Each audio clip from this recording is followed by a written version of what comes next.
another on location training video. Right now we are about to paint the Mike Tyson. It starts with 2 reverse teardrops that are slanted down just a little.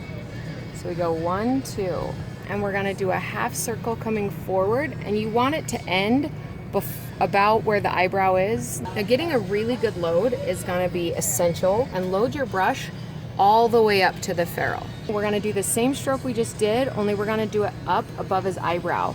And you wanna just follow that eyebrow around. If you get in the eyebrow, it's going to be hard to have a really, really clean line. We're gonna bring a second line here that goes out not quite as far as those first ones.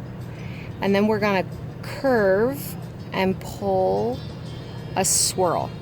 And we don't want it super, super swirly, but we want more than just a C shape.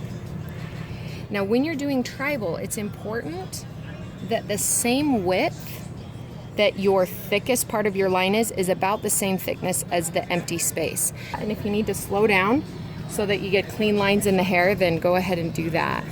One more time. Perfect. Now we're going to do the same 3 lines down here. So leave that space that's the width of the line we're about to paint, and come across and up and back.